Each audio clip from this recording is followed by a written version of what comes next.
दोस्तों, मेरा नाम अजय है। मेरी उम्र 25 साल है। मेरी लंबाई 5 फुट 10 इंच है। दिखने में मैं हैंडसम लगता हूँ। लड़कियाँ मेरी तरफ शुरू से आकर्षित रही हैं और आज तक मुझे अपनी इस हाइट से फ़ायदा भी मिलता रहा है।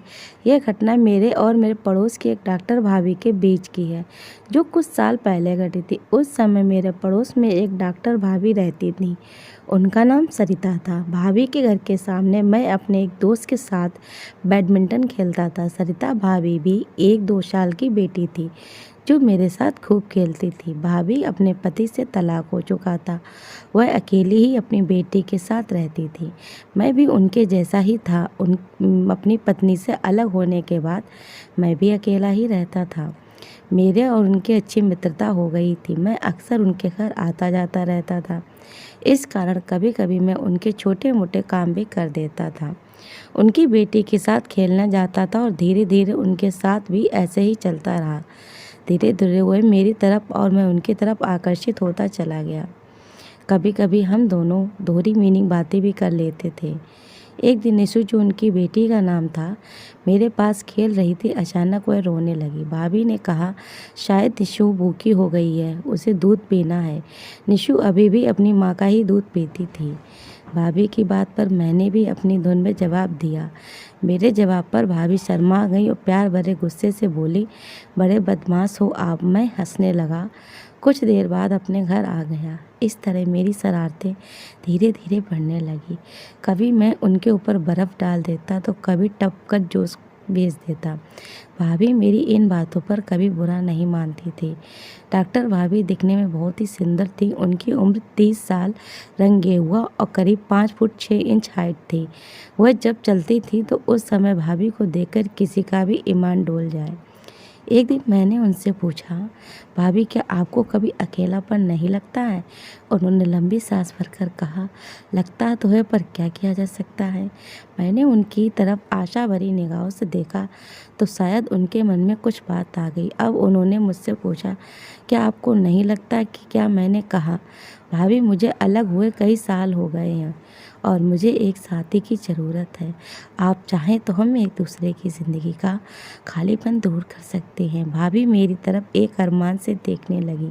शायद हम अकेले लोग एक दूसरे के अकेलेपन को दूर कर सकते थे।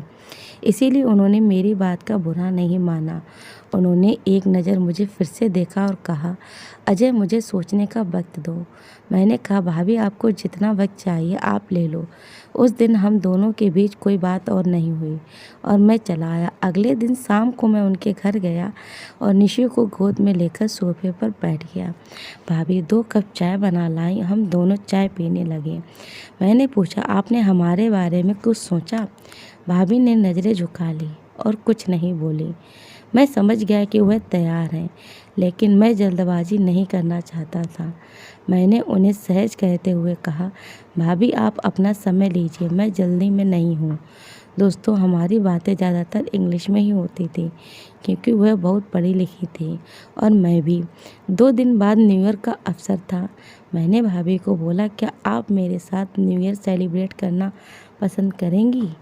उन्होंने हाँ में जवाब दिया। 2 दिन बाद 31 दिसंबर की शाम को हम कार में बैठकर उन्हें लेने गए और हम E5 स्टार होटल में जाने वाले थे। मैंने उस होटल में कपल पास पहले ही ले लिए हुए थे। भाभी उस दिन बहुत ही खूबसूरत लग रही थी।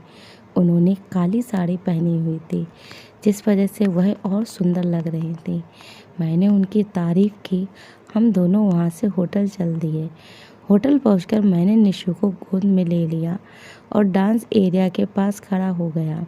मुझे डांस नहीं आता था, लेकिन भाभी बहुत अच्छी डांसर थी। म्यूजिक सुनकर उनके कदम थिरकने लगे। वह डांस करने लगी। मैं उन्हें देखने लगा और साथ में जाम पीने लगा। भाभी भी गिलास में लेती रहीं और डांस करती रहीं।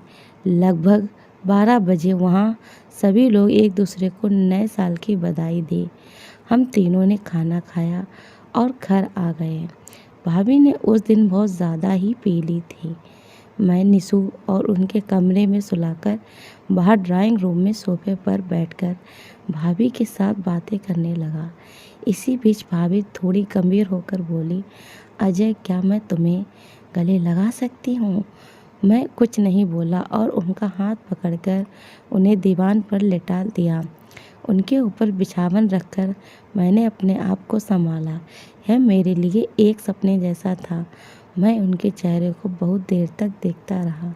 उनके नरम नरम हाथ को अपने हाथों से महसूस कर रहा था। मेरे लिए यह स्थिति स्वर्ग जैसी थी। करीब 10 मिनट बाद भाभी मुझे अलग हुई। हम दोनों एक दूसरे की आंखों में एकटक देखते रहे और हम आपस में कुछ नहीं बोले। मैंने भाभी से पूछा, आप पानी लेंगी? तब मैं उठकर खड़ा हुआ और अपने लिए चाय और भाभी के लिए पानी ले आया। हम दोनों में आराम से बातें करते हुए चाय पीना शुरू कर दिया। भाभी सोफे पर साथ में ही बैठी थी और मैं एक हाथ से चाय का कप पकड़ा हुआ था। हम दोनों में बहुत गर्मी हो रही थी। फिर करीब 30 मिनट कुश्ती के बाद हम दोनों अलग हुए। अब उनको नींद आने लगी तो मैंने सोचा अब निकल ही जाता हूँ यहाँ से। फिर भाभी को आराम से कमरे में सुलाकर उनके ऊपर बिस्तर रखकर मैं अकेले घर चल दिया। तो दोस्तों, आपको ये कहानी कैसी लगी? आप अपनी राय कमेंट बॉक्स में ज़रूर बताना और ऐसी ही कहानियाँ देखने के लिए मेरे चैनल को सब्सक्राइब ज़रूर करें। धन्यवाद।